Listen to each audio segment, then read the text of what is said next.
काफी समय पहले की बात है। प्रतापगढ़ नाम का एक राज्य था। वहाँ का राजा बहुत अच्छा था, मगर राजा को एक सुख नहीं था।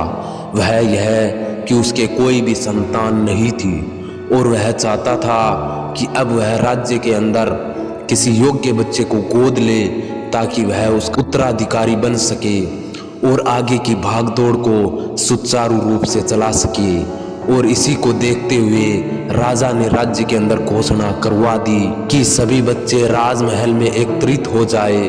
और ऐसा ही हुआ। राजा ने सभी बच्चों को पौधे लगाने के लिए भिन्न भिन्न प्रकार के बीज दिए और कहा कि अब हम 6 महीने बाद मिलेंगे और देखते हैं किसका पौधा सबसे अच्छा होगा। जिसका पौधा सबसे अच्छा होगा वही इस राज्य का दूसरा राजा बनेगा।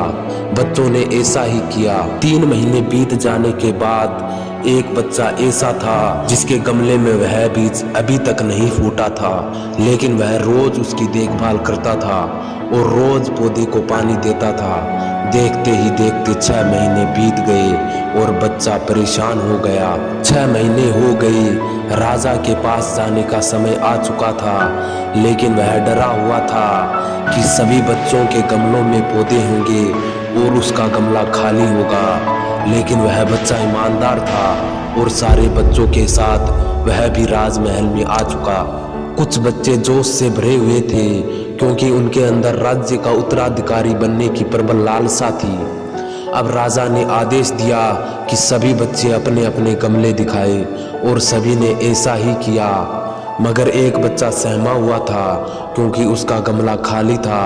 तभी राजा की नज़र उस गमले पर पड़ी और उसने पूछा, तुम्हारा गमला तो खाली है। उसने कहा, लेकिन मैंने इस गमले को 6 महीने तक देखभाल की। सभी बच्चों के गमले देखने के बाद राजा ने उस बच्चे को सभी के सामने बुलाया और वह बच्चा सहमा हुआ था और राजा ने वह गमला सभी को दिखाया। सभी बच्चे जोर जोर से हंसने लगे। राजा ने कहा, शांत हो जाइए। सभी बच्चे शांत हो गए।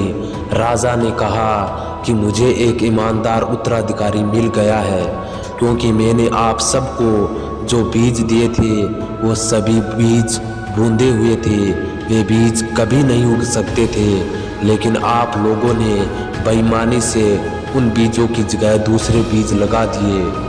और एक बच्चा ऐसा है जिसने ऐसी बेईमानी नहीं की और वही बीज लगाया और वह बीज नहीं उगा। आप सभी के पास जो पौधे हैं वो सब बंजर है।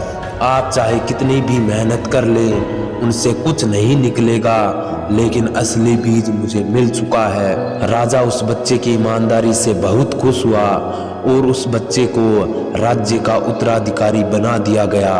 लेकिन हमें इस कहानी से क्या सीखने को मिला? यह कि अपने अंदर ईमानदारी का होना बहुत ज़रूरी है। उसी से हम कामयाबी हासिल कर सकते हैं। अगर आप आगे भी ऐसे ही इंस्पिरेशनल एंड मोटिवेशनल कहानी को सुनना चाहते हैं तो अभी सक्सेस लाइफ डे को सब्सक्राइब करें।